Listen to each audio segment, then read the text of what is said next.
नजर है ये बहुत ज्यादा रियल है। मैंने अपने खुद के पर्सनल एक्सपीरियंस से करी है। जैसे किसी ने बोला मेरा बाहर वीजा लग गया, मैं जाने वाला हूँ, कुछ ना कुछ इशू जैसे उसके अंदर उस चीज के अंदर आ गया।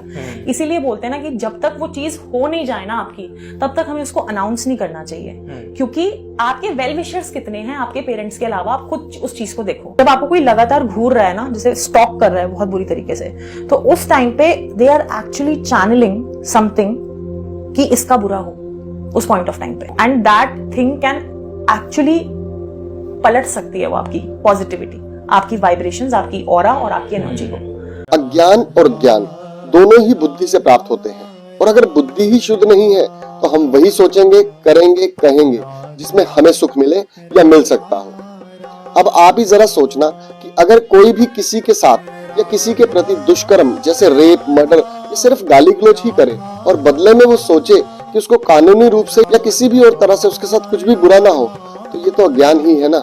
इसीलिए भगवान ने भी श्रीमद् भागवत गीता जी में ये कहा है कि सर्व जीवों की उत्पत्ति का कारण मैं ही हूँ, उनकी मन, बुद्धि और इंद्रियों की उत्पत्ति भी मेरे संकल्प से ही हुई है, पर मैं किसी भी जीव के कर्मों का करता नहीं हूँ। भगवान ऐसा इसलिए कह रहे हैं कि हर जीव स्वयं अपनी ही इच्छा और मन, इंद्रियों और बुद्धि की प्रेरणा से ही क्रियाएं करता है। जैसे अगर कोई मदिरापान या मांसाहारी भोज या फिर अन्य कोई निषेध कार्य करता है, तो ऐसा करने की प्रेरणा उसे उसके मन, इंद्रियों व बुद्धि से प्राप्त होती है, ना कि भगवान ऐसा करते हैं। इसीलिए ऐसी अधर्मी या निषेध क्रियाओं से जो कर्म बनते हैं उसका कर्ता भी जीव स्वयं ही है, तो फिर कर्म फल का भोक्ता भी जीव ही स्वयं होगा ना।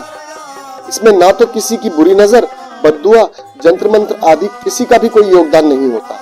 हाँ, अगर हमें ऐसा लगे और बार बार ऐसा लगे कि किसी का हमें देखने मात्र से हमारे काम बन रहे हैं या बिगड़ रहे हैं, तो ये अज्ञान और मूर्खता ही है। क्योंकि भगवान श्री लक्ष्मण जी ने वनवास जाते हुए सुमंत्र जी से कहा था, काहू न कोऊ के सुख दुख कर दाता, निजकृत कर्म भोग सबु भ्राता। अर्थात कोई भी किसी के सुख दुख का देने वाला नहीं है, सब अपने ही किए हुए कर्मों का फल भोगते हैं।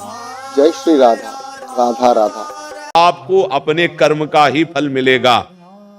जैसे आप यहाँ आए हैं चलकर, तो आपका एक सत्कर्म हुआ, हो सकता है आपकी कामना पूरी हो जाए। आपको लगेगा बाबा जी के पास जाने से कामना पूरी हुई, आपके भाव और आपका सत्कर्म बना है।